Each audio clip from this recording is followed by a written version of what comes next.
Pues bienvenidos una vez más a Casting Strategies. En este caso tengo el honor de entrevistar a Jack Forehand. Jack es el cofundador y presidente de Validia Capital Management, que se fundó en el 2005, y Validia.com, fundada en el 2003. Él además es el autor de muchos papers de investigación, artículos académicos, y también es el copresentador del podcast Excess Returns con Justin Carbonell. Hi Hola Jack, how's Jack, it ¿qué going? Everything tal? okay ¿Todo there? bien por ahí? Sí, todo genial. Muchas gracias por la invitación. Es un It's an enorme honor for placer us. It's an por honor. nuestra Now we parte. are in Ahora this tenemos esta idea idea of de entrevistar a los interviewing inversores American estadounidenses investors, and y we are trying to bring em, you us here compartir I mean, vuestro to bring you conocimiento here aquí en in España. Así que Spain, nos and encanta, it's estamos really aprendiendo un valuable montón because de we are vosotros. learning a Así que lot es un from placer for contar you also. contigo. So Mil it's an gracias honor to have por you la here. invitación. It's an honor. Okay. Jack, mi So primera Jack, pregunta my es, first ¿qué question te is what llevó brought al you mundo de la towards inversión? the investment industry Bueno, as the CEO muchos of Validia? inversores Yeah. tienen la típica historia, ¿no? De cuando eran jóvenes, entregaban periódicos a domicilio, ahorraban dinero y luego compraron su primera acción. Yo era todo lo contrario, no tenía ningún interés, lo más mínimo en la inversión hasta el último año de la universidad. Y estudié economía en la Universidad de Connecticut. Andaba por ahí y vi un cartel en la pared con un anuncio de unas prácticas, un anuncio de Joe Rees, que acabó siendo el fundador de Validia.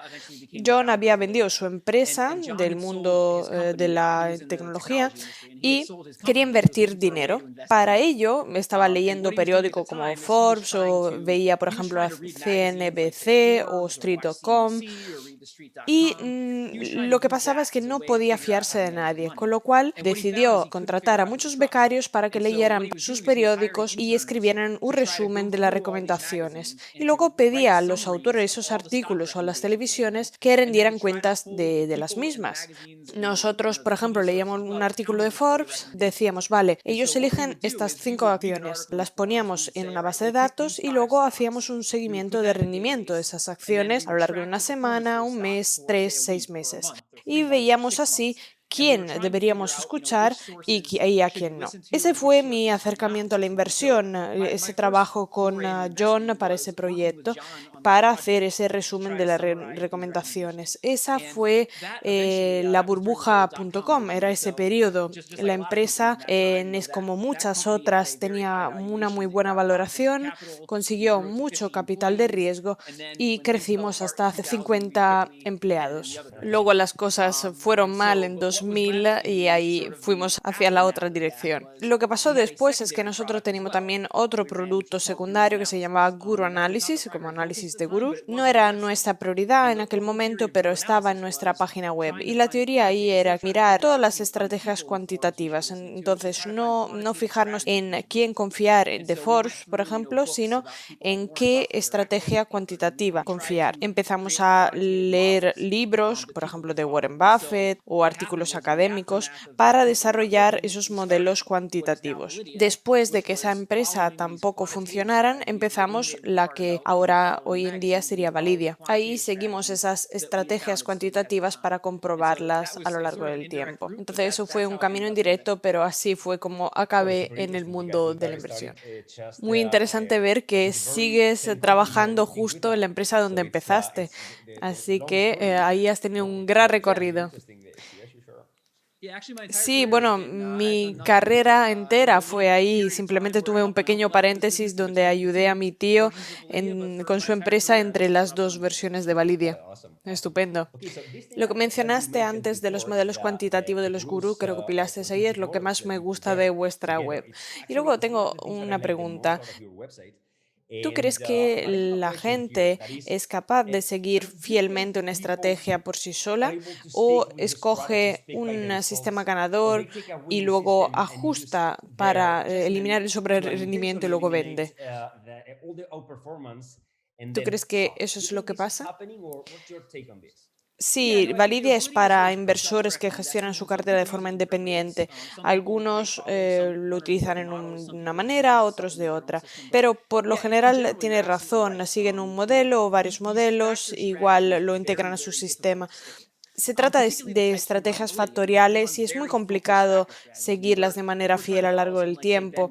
Al menos las de Validia son muy concentradas. Por ejemplo, si queremos seguir Ben Graham, vamos a utilizar una versión de 10 acciones de esa cartera y otra de 20, pero de nuevo son muy concentradas. Lo que yo no sabía al principio y aprendí con el tiempo es que los inversores que se quedan atrás en el mercado un 10% en determinado año, o por ejemplo, se quedan atrás también durante 3 años, 5 años, y en el caso de la estrategia del valor ahora mismo 10 años, van a abandonar seguramente esa estrategia. Entonces, tu argumento tiene sentido. Hace falta un tipo concreto de inversor para seguir una estrategia concentrada. La mayoría no lo hace porque vas a escuchar cosas negativas al respecto. Por ejemplo, el valor no funciona, nunca funcionará jamás.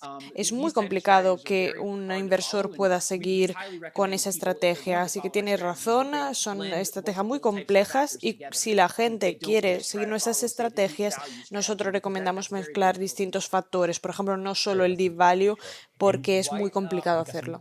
Muy interesante, sin duda. Y yo lo veo claro. Tú eres un inversor cuantitativo, a mí también me gusta mucho ese estilo, así que entiendo. Pero ¿por qué estrategias sistemáticas en vez de las discrecionales? Hablo en general ahora mismo.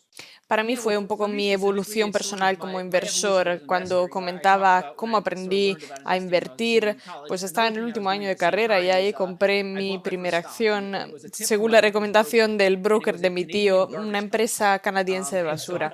Y pensé, pues genial, invierto un par de miles de dólares y me voy a forrar. Inútil decir que fue todo lo contrario. La empresa quebró y ni me quedé con una furgoneta de la basura. Nada, vamos. Esa fue mi introducción al mundo de la inversión y aprendí que como inversor mis decisiones no tienen por qué ser buenas. Además, estaba leyendo esas revistas del sector y aprendía sobre los fondos mutuos. Aprendí además que las recomendaciones de esos artículos tampoco eran muy buenas. No te ayudaban más que comprar simplemente un fondo índice. La mayoría de los inversores de fondos mutuos se quedaban atrás con esto. Entonces aprendí mi debilidad, que las emociones pueden conmigo. De hecho, compré más acciones de esa empresa canadiense de la basura cuando estaba bajando. Mala decisión, sin duda. Así que los humanos no somos muy buenos inversores por lo general, por defecto. No tengo nada contra la gestión discrecional. Hay gente que lo hace genial. Simplemente, por lo general, veo que los hombres no somos buenos inversores y para mí era mucho mejor un método sistemático o cuantitativo. Sí, a mí me pasó algo parecido. Yo intentaba escoger las mejores acciones y al final dije, bueno, no puedo seguir así, hay que ser más sistemáticos. En uno de tus artículos, Jack, que se llama When Quantitative Become Discretionary, cuando lo cuantitativo se vuelve discrecional, comentaste que el aprendizaje automático puede convertirse en el catalizador para eliminar la toma de decisión humana en los procesos de inversión, pero por ahora, digamos, es más un sueño que realidad. ¿Tú crees que ese modelo cuantitativo puro, totalmente automatizado con la inteligencia artificial, podría marcar la diferencia? Yo creo que queda muchísimo tiempo, porque la gente cuando invierte en estrategias factoriales piensa que invierte en algo puramente cuantitativo, pero la realidad es que tanto si lo gestionamos nosotros como si lo hace otra persona, hay muchísimas decisiones involucradas. Tenemos que empezar desde el principio. ¿Qué factor sigo? ¿Sigo el valor? ¿Sigo el momentum? ¿Cómo lo represento? ¿Con ratio precio-beneficio? ¿Precio-valor contable? ¿Una mezcla de factores? ¿Cuántas acciones tengo? ¿O cada cuánto reequilibro la cartera? Pues hay muchísimas decisiones y yo creo que para un ordenador tomarlas es muy complicado. Queda muchísimo para que un ordenador pueda tomarlas de forma más eficaz que una persona humana. Uno, porque las decisiones son muy complicadas, necesitas mucha información. Y segundo, porque esas estrategias tienen que ser específicas por cada persona. Hablamos antes de las estrategias cuantitativas muy concentradas. Son muy complicadas para muchos inversores porque cuesta seguirlas a lo largo del tiempo.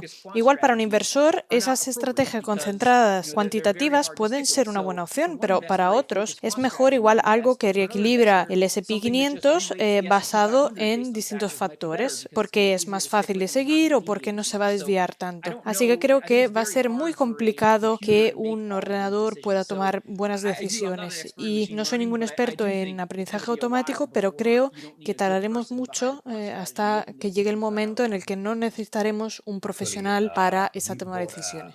Nosotros compramos una empresa de inteligencia artificial en Austin, en Estados Unidos, y se dedica a muchas cosas distintas en distintos sectores, pero una de las cosas es el mundo de la inversión. Estamos intentando justo hacer eso, estamos intentando averiguarlo, pero tienes razón, para que una máquina escoja distintos factores, se encargue de la asignación de activos, de crear la cartera, pues es muy complicado. Así que estamos trabajando en ello. Quizás en unos años vayamos a conseguirlo, pero vamos, tienes razón, es complicado, sin duda. Así que tenemos que reconocerlo, que de momento tienes toda la razón.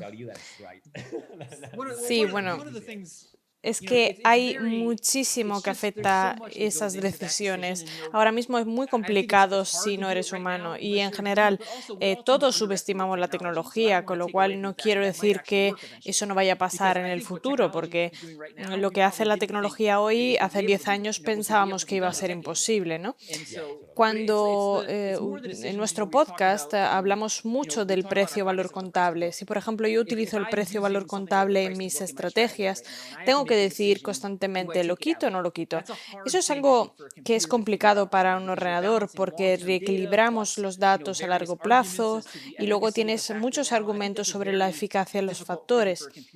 Es algo complicado para un ordenador, pero quizás a lo largo del tiempo sí que conseguirá hacerlo. O bueno, yo al menos lo espero, ¿eh? En uno de tus episodios más recientes de tu podcast, donde entrevistas a Kai-Bu, él justifica la muerte de la inversión en valor basándose en la carrera de los activos intangibles. ¿Qué opinas tú sobre las innovaciones y el cambio radical que esos implican en el mundo de la tecnología con respecto al factor del valor? Tengo dos respuestas para ti.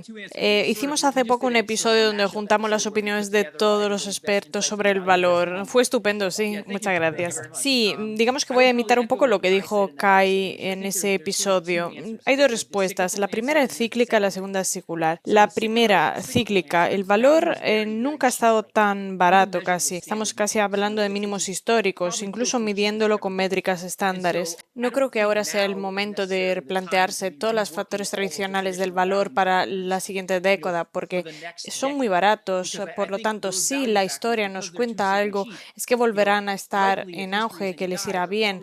No creo que reestructurar todo el valor para tener en cuenta los activos intangibles y comprar al final empresa que está mucho más cara según las métricas estándares sea lo mejor para la última década. Pero mirando de cara al futuro, tiene toda la razón. Si nos fijamos en la economía estadounidense, no sé cómo va el tema en el extranjero, pero en la economía estadounidense los activos de los balances financieros de las empresas son más del 50% activos intangibles. Entonces, medir el valor de empresas cuando ese más del 50% de activos no aparece ni siquiera en los balances financieros no es una buena forma de invertir. Pensemos sobre todo en la gama alta, como por ejemplo Google o Facebook. Eso podría funcionar en la gama baja porque son empresas que tienen menos intangibles. Por ejemplo, una empresa de acero está muy barata porque tienen menos intangibles. Por lo tanto, su precio-valor contable va a ser ajustado, va a ser parecido al estándar. Pero claro, si lo usamos para la gama alta, como Google, Facebook, Amazon, tiene toda la razón. Sería una medida inútil. Yo mismo estoy lidiando con lo mismo porque nos encontramos en una situación en la que el valor ya no funciona o lleva casi unos 10 años sin funcionar. Y el episodio que mencionaste antes fue espectacular porque juntaste a muchísimos inversores y contestaban y explicaban por qué el valor debería sobrevivir en principio. No se sabe, pero bueno, vamos a ver qué tal. Pero ¿tú qué opinas? Porque en ese momento simplemente entrevistabas a los inversores. Pero ¿tú qué opinas? ¿Tú crees que el valor está muriendo o está muerto ya? Bueno, me gusta dar un paso atrás y ver, ante todo, por qué el valor funcionaba en general. Yo hice la introducción del episodio, quizás la parte menos inteligente de todo el episodio. Pero bueno, hay dos razones que veo por las que el valor funciona en general. Uno es más arriesgado y segundo por razones comportamentales. Mirando esta década, digo, hay algo que me sugiera que el valor es más arriesgado arriesgado ahora que en la historia, quizá por la volatilidad o porque es un periodo más largo de bajo rendimiento, y no hay nada que me sugiera eso. Otro punto es que la gente sobreestima los problemas relacionados con las empresas de valor, al menos globalmente. Así que las acciones se evalúan por un valor inferior al que deberían. Con el tiempo, el mercado se da cuenta de que hubo esa sobreestimación del problema y se reajusta la valoración, algo que comenta Wes Gray en el episodio. La pregunta es, ¿percibimos que la gente ya no lo hace? Los problemas de las empresas de valor son en realidad peores de lo que cree la gente porque no lo sobreestima. Veo que ambas razones son válidas todavía. No hay nada que me diga que algo ha cambiado. Y lo que me consuela es que si miramos atrás en la historia, ha habido distintos periodos como ahora. Ashton Asset Management miró, por ejemplo, 1926 hasta 1941 con cambios tecnológicos y mala racha para el valor. Lo vimos también a finales de los años 90, muchos casos donde el valor volvió. Para mí, verlo en el pasado y ver que no recuperamos me consuela de que vaya a volver. Bueno, ese episodio que comentas está genial, así que animo a todos a escucharlo. Voy a poner un enlace para que el público pueda escucharlo porque de verdad merece la pena. Así que, Jack, muchísimas gracias. Ha sido de verdad un enorme placer tenerte aquí para esta entrevista. Ha habido respuestas muy interesantes a nuestras preguntas, así que espero que el público también pueda disfrutar mucho esta charla. Espero que puedas volver pronto a acompañarnos en el programa la próxima vez. Bueno, volveré en cuanto el valor vuelva a estar en auge para que podamos darnos la enhorabuena de que nosotros lo habíamos predicho. Sí, totalmente, lo vamos a hacer así. Estupendo. Pues muchísimas gracias a la audiencia por estar aquí. La verdad que ha sido un placer entrevistar a Jack. Jack, hace yo mucho tiempo me tropecé con su web y con su trabajo en validia.com y creo que es una de las personas que ha dado accesibilidad al inversor para estrategias cuantitativas. Por tanto, espero que hayáis disfrutado mucho de la entrevista y que, si os gusta, que veáis también la masterclass en Zona Value. Acordaros, si os ha gustado la entrevista, darle a un like y suscribiros al canal y compartir la entrevista. Muchas gracias.